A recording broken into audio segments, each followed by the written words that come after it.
سوال یہ ہے کہ ہمیں کیسے پتہ لگتا ہے کس کام کے لیے ہم بنے ہیں؟ یاد رکھیے گا، جس کام کے لیے بنے ہوتے ہیں پہلی نشانی یہ ہے وہ کام آپ کو ٹائم اینڈ سپیس سے آؤٹ کر دیتا ہے۔ اس کو اردو میں کہوں، زمان و مکان سے اگر کام آزاد نہیں کرتا وہ کام آپ کا نہیں ہے۔ دوسری بات سنیے گا تو پہلی بات زیادہ بہتر سمجھ آئے گی۔ سر، جو کام آپ کو تھکاتا ہے نا وہ آپ کا پیشن نہیں ہوتا، کیونکہ پیشن تھکاتا ہی نہیں ہے۔ آپ میں سے کوئی سپورٹس مین بیٹھا ہے، اچھا کرکٹر بیٹھا ہو ہے ادھر؟ ایف ایس سی والے کم ہی ہوتے ہیں، بیچارے گیند کرائے تو اتو نکل جاتی ہے، بلہ کو مانتے وکٹ اڑ جاتی ہے۔ بہت ایف اے والے کام کرتے ہیں، ہے کہ نہیں ہے جی؟ ٹھیک ہے کہ نہیں؟ ایف ایس سی والا دوڑ لائے تو انہوں کیمسٹری کے نوٹس یاد آ رہے ہوتے ہیں۔ ایف ایس سی والے سپورٹس مین کم ہوتے ہیں۔ جو سپورٹس مین ہوتا ہے نا، کبھی نوٹ کیجئے گا، جو کرکٹ کی پریکٹس کرنے والا شکل دوپہر میں بھی کھیل رہا ہوتا ہے، اس کو ساری دنیا کہتی تیرا رنگ کالا ہو جائے گا، کہنا چھوڑو میں تے چیمپئن بنا گا نا۔ سو جو کام جس کے لیے پیدا ہوئے ٹائم اینڈ سپیس سے آؤٹ کر دیتا ہے۔ جو کام آپ کو تھکائے وہ کام آپ کا کام نہیں ہے۔ قدرت جس کام میں آپ کو جس سانچے میں بنا، پنکھا آج تک نہیں تھکا، ذرا نوٹ کرو، کبھی سالوں بعد کمپنی اچھی نہیں جل جاتا ہے، کیونکہ بنا ہی ہوا دینے کے لیے۔ اس سے ذرا کوئی اور کام دے کے دیکھیں، اس سے کوئی اور کام لیں، اس کے لیے بنا ہی نہیں ہے۔ آپ کا قلم جون سا ہے، قلم جسے لکھتے ہیں وہ لکھنے کے لیے بنا ہے، ختم ہوتا ہے تو تھک جاتا ہے، کیونکہ ختم ہو گیا نا، وہ اس کی ڈیتھ ہو گئی۔ لیکن یقین کیجئے وہ لکھتے ہوئے کبھی نہیں آپ تھکتا، خود نہیں تھکتا۔ کیسے؟ کیونکہ اسے بنایا ہی لکھنے کے لیے گیا ہے۔ چھری کا کام کاٹنا ہے، آپ اس سے کوئی اور کام لے لیں وہ خوش ہو کے نہیں کرے گی۔ لیکن ہمارے ملک میں تو پین سے بڑے کام لیے جاتے ہیں، نالا پانی بن جاتا ہے، اس کے بعد مسواک بن جاتا ہے، کانوں میں بھی ڈالا جا رہا ہوتا ہے، ناکوں میں بھی ڈالا جا رہا ہوتا ہے، اور اگر نقل لگانی ہو تو پچھلے کو بھی مارا جاتا ہے کہ مینو 10 جی، وہ بھی مہربانی کرتا ہے کہ غلط بتا دیتا ہے۔ نقل لگانے والے سے سارے سوال مطالعہ پاکستان کے پیپر میں کہ مسلم لیگ کب بنی تھی، اگلے سے پوچھ لیا پین مار کے، پھر پوچھ لیا، سارے سوالوں کے جواب اس نے بتا دیے۔ آخر میں اس نے خود سوال آگے والے نے پیچھے مڑ کے کیا، اور یار یہ پاکستان کب بنا تھا؟ تو اسے پتا لگا وہ سارے جواب جو اس نے لکھوائے تھے وہ سارے غلط تھے، جس کو پاکستان بننے کا نہیں پتا۔ حضور والا یاد رکھیے گا، دوسری چیز ہے تھکاوٹ کا احساس نہیں ہوتا۔ سر، تیسری بات یاد رکھیے گا، جس کام سے قدرت نے آپ کے ساتھ جوڑنا ہوتا ہے، قدرت نے پیدا کیا ہوتا ہے جس کام کے لیے، اس کام سے آپ کی عزت جڑ جاتی ہے، آپ اسے رسپیکٹ کمانے لگ پڑتے ہیں۔ اگر آپ کا کام، میں اساتذہ کرام کو، پروفیسروں کو پورے پنجاب کے ہیڈ ماسٹر پڑھانے کے بعد یہ بات کہتا ہوں کہ خدا کے بندوں، ٹیچنگ ایک ایسا پروفیشن ہے جس میں ذات کا چوڑا بھی آ جائے تو عزت کما جاتا ہے۔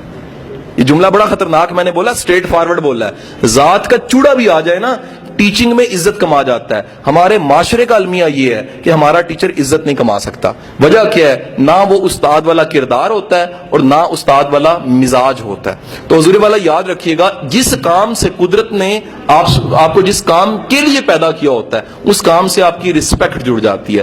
چوتھی چیز یاد رکھیے گا، سر، جس کام کے لیے پیدا ہوئے ہوتے ہیں اس میں معاوضے سے بھی آزاد ہو جاتے ہیں۔ آپ کہتے ہیں معاوضہ تو آ ہی جانا ہے، معاوضہ تو مل ہی جانا ہے۔ یہ معاوضہ چھوٹی چیز ہے، اس سے بڑی چیز یہ ہے میں وہ کام کر رہا ہوں جو مجھے پسند ہے۔ مائیکل اینجلو کو جانتے ہیں؟ کون تھا؟ کوئی ہے نا، کبھی میرا رشتہ دار تھا۔ ایچ ایس این میں کلاس ہو رہی تھی تو ایک ٹیچر نے پوچھا کہ یہ بلوچستان کا گورنر کون ہے؟ ایک نے ہاتھ کھڑا کر دیا، کہتا میرے ماموں ہیں، اور وہ سچ بول رہا تھا کہ وہاں تو ساری جو سی جنٹری بیٹھی ہوتی ہے۔ تو حضور والا مائیکل اینجلو کو جانتے ہیں؟ ہم میں سے مائیکل اینجلو ایک ایسا انسان تھا جس نے بائبل کو مجسموں میں اور اپنے جو گرجائیں ان میں کنورٹ کیا، سارے پورٹرے اس کی چیزیں بنی ہوئی، پتھر کو کنورٹ کرتا تھا۔ آج آپ نے جا کے گوگل پہ مائیکل اینجلو لکھنا ہے، اس کے بنائے ہوئے مجسمے آپ کو ایسے لگیں گے اصلی ہیں۔ اور ایک واقعہ ہے، جب اس نے ڈیوڈ کا مجسمہ بنایا تھا تو ڈیوڈ کا مجسمہ بنانے کے بعد اس نے دیکھا اور دیکھ کے کہا کہ بولتا کیوں نہیں ہے؟ وہ اپنے آرٹ کو دیکھ کے پاگل ہو گیا تھا، اور ہتھوڑا مارا اس نے اس کے پاؤں پہ یا ہاتھ پہ اور توڑ دیا، اور کہا کہ تو بولتا کیوں نہیں ہے؟ میں نے تجھے اتنا خوبصورت بنایا۔ مائیکل اینجلو وہ انسان تھا جو 15 دن مجسمے بناتا تھا، اور جب اپنے بوٹ اتارتا تھا تو کھال بھی پاؤں سے ادھر جاتی تھی۔ اس بات کی فکر ختم ہو جاتی تھی کہ 15 دن گزر چکے ہیں۔ حضور والا یاد رکھیے، جس کام کے لیے آپ پیدا ہوتے ہیں اس کام سے تھکتے نہیں ہیں، جذبہ لیتے ہیں۔ کام عام طور پہ تھکاتے ہیں، مزدوری تھکاتی ہے نا، شام کو مزدور تھکا ہوتا ہے۔ جس کام سے آپ خوش ہوتے ہیں اس کام کو کر کے بھی آپ خوش ہوتے ہیں۔ جب کر کے خوش ہوتے ہیں تو آپ کا اگر کوئی ٹیچر ہے، اوریجنل ٹیچر ہے نا، وہ یہ کہتا ہوگا کہ میرا یہ ٹیچنگ میرا جنون ہے، میں پڑھا کے خوش ہوتا ہوں۔ جب میں اپنی زندگی میں بیزی ہو گیا نا، اپنے سارے کاموں میں، ٹاسکوں میں بیزی ہو گیا، تب بھی میں فرمائشی 2 یونیورسٹیوں میں اعزازی پڑھاتا رہا۔ میں نے کہا جی مجھے اعزازی رکھ لیں، وجہ یہ ہے میں ہفتے میں 2 کلاسز نہ لوں تو مجھے مزہ نہیں آتا۔ یہ کام ایسا ہے جو کیا کرتا ہے؟ آپ کو چارج کرتا ہے. رائٹ رانگ سر؟ نیکسٹ یاد رکھیے گا، قدرت آئیڈینٹی دے دیتی ہے، شناخت. اگر میں کہوں نصرت فتح علی خان تو کیا ذہن میں آتا ہے؟ آئیڈینٹی آتی ہے نا، شناخت. اگر میں کہوں نیوٹن، آئیڈینٹی آتی ہے نا. اگر کہوں محمد علی جناح، آئیڈینٹی آتی ہے. اگر میں کہوں عبد الستار ایدی، آئیڈینٹی آتی ہے. اگر میں کہوں عمران خان، آئیڈینٹی آتی ہے. جو بھی یہ کام تو کیا نا جی، ایک شوکت خانم تو بنا دیا.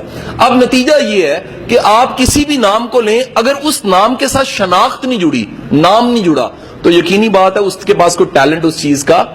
یہ نہیں ہو سکتا کہ ٹیلنٹ نہ ہو اور بندہ فیمس ہو جائے. امپاسبل. ٹیلنٹ فیم بھی دے دیتا ہے آپ کو. نیکسٹ پوائنٹ یاد رکھیے گا، جس کام کے لیے آپ بنے ہیں اس کام کی مشکلات کو بھی چوم کے گلے لگاتے ہیں آپ. گلزار صاحب، ٹیوشن سے اتنے بڑے ادارے تک کا سفر، 100 مشکلات آئی ہوں گی، آپ نے چوم کے گلے سے لگایا کہ نہیں میری منزل اس سے آگے، میری منزل اس سے آگے، میری منزل اس سے آگے. یاد رکھیے گا، جو بندہ اپنی منزل آگے سے آگے رکھتا ہے اس بندے کا پیشن ہو تو آگے سے آگے رکھتا ہے، کیونکہ رکاوٹ تو روکنے کے لیے آتی ہے، لیکن جس کا جنون ہوتا ہے اس کو آگے بڑھانے کے لیے آتی ہے. Okay not? And the last point, آخری نقطہ یاد رکھیے گا، آپ کا اوریجنل ٹیلنٹ ہے، اگر اوریجنل ٹیلنٹ ہے سر، وہ چین سے نہیں بیٹھنے دے گا. اگر ایک کمرہ ہے اور اس کمرے میں شرارتی بچے کو بند کر دوں اور باہر تالا لگا دوں تو کیا ہوگا؟ وہ شرارتی بچہ تھوڑی تھوڑی دیر بعد نوک کرے گا، وہ شیشے توڑے گا، وہ چیزیں چھیڑے گا. سر آپ کا ٹیلنٹ بھی شرارتی بچے کی طرح ہی ہوتا ہے. یہ چاہتے نہ چاہتے آپ کو بار بار کہتا ہے آ کے کہ کس انجینئرنگ میں پڑھے ہو اس کام کے لیے تم بنے نہیں ہو، کس سی ایس ایس میں پڑھے ہو اس کام کے لیے تم بنے نہیں ہو، کس کام میں پڑھے ہوئے ہو، کیمسٹری میں پڑھے ہوئے اس کام کے لیے تم بنے نہیں ہو. تم اس کام کے لیے بنے ہو جو تمہیں بار بار قدرت اشارے دے رہی ہے.